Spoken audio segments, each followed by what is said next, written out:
Shalom sahabat muda milenial dimanapun kalian berada. Senang sekali saya Tiwi boleh menjumpai kalian semua dalam konten Pesan Alkitab.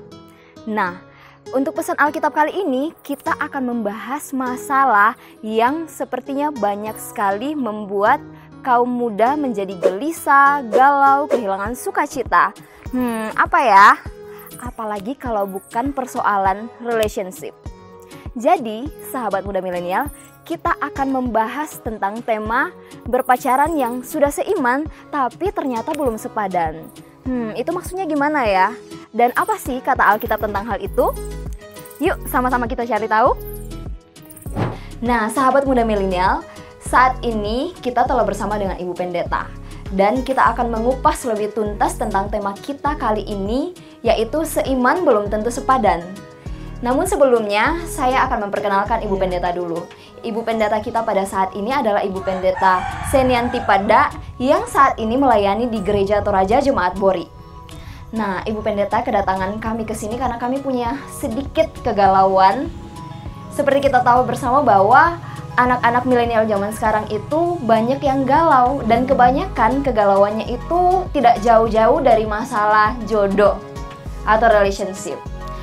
Nah, pertanyaan pertama nih Bu Pendeta, apa sih kira-kira atau gimana sih caranya untuk menemukan pasangan yang seiman dan sepadan? Cari di mana dulu? Cari di jalan, cari di pasar, cari di tempat-tempat hiburan, atau cari di pesta orang mati. Ada pepatah orang Toraja dalam sebuah pantun. Tobiri sandri kudaka, tobual lo bokokna. Secara harafiah artinya yang saya cari pribadi yang rajin kerja dan tubuhnya bau matahari. Seperti itu. Oh, yang rajin ya? Ya. Kalau kita berbicara secara Alkitabiah, Bu, sebenarnya dalam Alkitab sendiri ada tidak pembahasan tentang menemukan pasangan yang seiman dan sepadan? Pasti ya, kalau bicara tentang seiman dan sepadan, maka memang dasarnya Alkitab.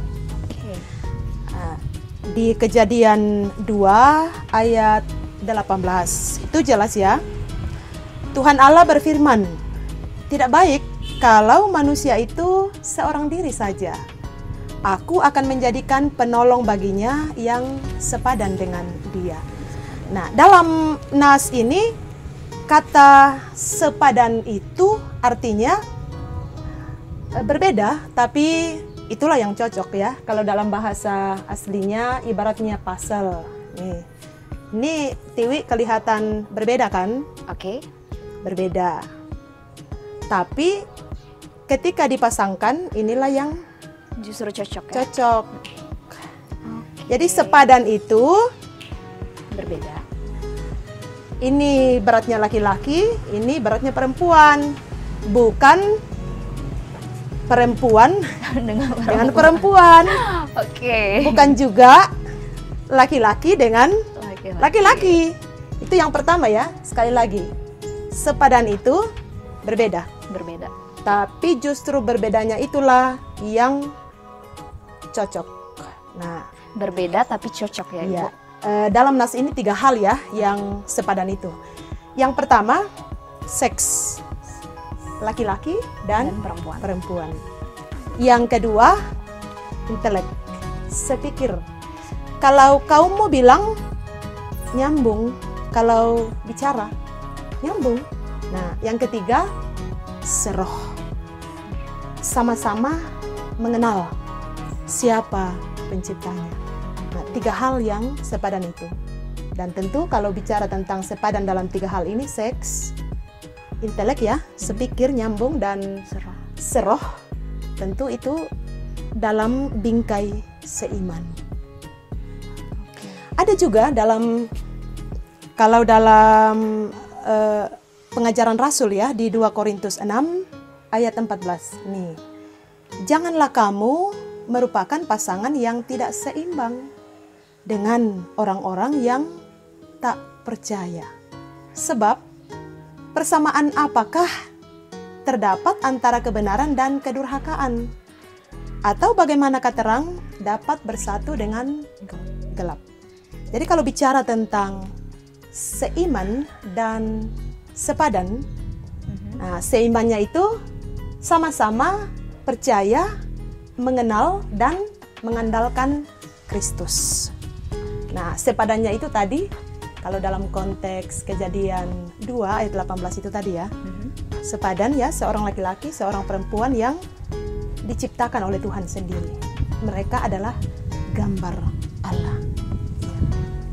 Selanjutnya kira-kira ada tips nggak nih Bu buat sahabat-sahabat milenial di luaran sana yang mungkin saat ini sedang mencari pasangan hidup tapi masih bingung-bingung nih gara-gara belum mengerti sepadan itu seperti apa, apakah seiman itu sudah berarti sepadan atau seperti apa? Tips ya? Iya, tips-tipsnya. Pertama, mulai dari pergaulan. Bergaul dengan siapa? Tidak berarti kuper ya, kurang pergaulan, tidak berarti menutup diri, tidak berarti membatasi, tapi selektif. Selektif itu penting. Selektif, memilih dengan siapa kalian bergaul dalam keseharian. Nah, karena firman Tuhan sendiri berkata ya, pergaulan yang buruk merusakkan kebiasaan yang baik. Itu penting. Nah, jadi kalau berbicara tentang tips pertama pergaulan, bergaullah dalam persekutuan. Nah, itu yang pertama ya. Pilihlah kawan bergaulmu, sahabatmu dari persekutuan. Sebab di persekutuan kalian bisa tumbuh bersama. Yang kedua, nah perlu ini PDKT sama orang-orang yang dekat dengan orang yang kamu tembak. Oh, temannya gitu? Temannya, kakaknya, atau tetangganya malah ya. Tanya-tanya, apa kebiasaannya sehari-hari. Kan bisa saja kalau di luar, ya yang baik-baik. Tapi kalau diam-diam PDKT, tanya bagaimana kebiasaannya. Supaya kita dapat gambaran ya, bukan hanya yang kelihatan di luar, tapi yang memang kesehariannya. Nah, yang ketiga, sekarang kan gampang ya untuk mengenal orang. Sosial media. Cek akun-akunnya Twitter, FB, Instagram. Hal-hal apa yang mewarnai berandanya ya setiap hari. Kita kan bisa ngecek di situ. Dan yang terakhir, kalau hatimu sudah melihat dan tentu mendoakannya ya, satu hal ya, satu pokok untuk kita doakan. Berdoalah. Katakan, Tuhan, apakah perempuan ini pantas dipanggil ibu oleh anak-anakku kelak? Dan sebaliknya, apakah laki-laki ini pantas dipanggil papa oleh anak-anakku kelak? Seperti itu. Oke, sangat memberkati sekali uraian yang telah disampaikan oleh Ibu Pendeta pada saat ini. Saya bersyukur sekali bisa dipertemukan dengan Ibu Pendeta, dan saya yakin sahabat-sahabat milenial di luar sana juga merasakan, dan sama-sama kita semakin tahu seperti apa sih pasangan yang seharusnya untuk orang-orang percaya seperti kita yang seiman, tapi tidak hanya seiman saja tapi sepadan. Oh ya, Ibu Pendeta tadi sudah sangat jelas apa yang Ibu Pendeta sudah uraikan. Namun saya punya satu pertanyaan terakhir nih, Ibu Pendeta. Tadi kan Ibu Pendeta telah menjelaskan tentang seiman dalam Yesus Kristus. Nah, saya punya teman nih yang pacaran dengan sesama Kristen dan mau menikah, tapi terhalang di lembaga gereja. Itu gimana tuh, Ibu Pendeta? Menarik sekali ya pertanyaannya. Ini memang hal yang nyata dan banyak-banyak membingungkan. Tadi kalau kita kembali pada tiga hal itu dalam arti sepadannya pada kesegambaran dengan Allah dalam tiga hal, seks, sepikir, dan seroh. Nah, ini sama-sama mengenal Kristus tapi dalam lembaga gereja yang berbeda ya. Coba kita lihat, setiap lembaga gereja punya pengajaran yang khusus. Nah, di situ kan perbedaannya ya. Lembaga gereja A, lembaga gereja B, itu masing-masing punya pengajaran. Nah, di sini kita bisa lihat kalau pengajarannya sudah berbeda, pengajarannya ya, benar bahwa berpusat pada Yesus Kristus. Tapi pengajarannya yang berbeda. Nah, itu akan masalah pada yang sepikirnya itu. Tapi kalau dalam rangka bergaul untuk mengenal kehendak Tuhan dalam pergaulan itu, ya tidak masalah. Tetapi tetap lihat ya, lihat nanti endingnya bagaimana. Kalau memang sudah dalam kesungguhan untuk mencari pasangan hidup seiman dan sepadan, jangan lupa itu sudah akan menjadi masalah kalau sudah perbedaan dalam hal inteleknya, dalam yang rana-rana berpikirnya lah. Karena masing-masing, sekali lagi masing-masing gereja punya ajaran, ya, atau dogma. Oke, seperti itu. Terima kasih sekali Bu Pendeta, uraiannya sangat-sangat memberkati dan sangat mencerahkan. Semoga sahabat milenial di luar sana juga semakin paham ya tentang mencari pasangan yang tidak hanya seiman tapi pastinya sepadan. Oke, pertanyaan selanjutnya nih Bu Pendeta, kita berbicara tentang usia. Ya. Kalau menurut Ibu Pendeta sendiri nih, usia ideal untuk berpacaran itu kira-kira usia berapa? Usia ideal untuk berpacaran itu sih relatif ya. Relatif. Apalagi kalau kita lihat sekarang kaum milenial, misalnya di sinetron-sinetron, anak SD pun sudah Pacaran. tahu. Tapi yang saya mau katakan, laki-laki perempuan pada masa pubertas ya, akil balik, itu kan sudah perasaan-perasaan menyukai lawan jenis itu sudah tumbuh. Dan ya kita bersyukur kalau memang sejak dini pada masa itu perasaan menyukai lawan jenis itu sudah ada, karena kalau secara alkitabiah, nah itu yang normal. Jadi kalau mau dikatakan usia berapa, iya relatif sih. Relatif. Kalau Tapi yang jelasnya kalau kita ya secara Kristiani ada tujuan yang jelas. Ada tujuan. jadi yang jangan jelas. asal pacaran ya. Ya, jangan asal mengumbar perasaan gitu. Suka sama siapa lalu diumbar. Nah, itu yang masalahnya. Kalau tanya usia berapa? Nah, itu tadi tentang usia ideal untuk berpacaran. Terus kalau nikah sendiri gimana tuh batas usia yang idealnya? Iya. Pendeta?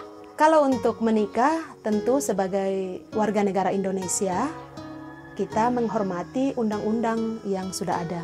Karena undang-undang itu tentu dibuat dari berbagai pematangan pemikiran yang sedemikian untuk melihat tingkat kedewasaan itu dari segi kematangan perempuan, dari segi kematangan laki-laki. Jadi ya kalau menurut undang-undang 21 tahun.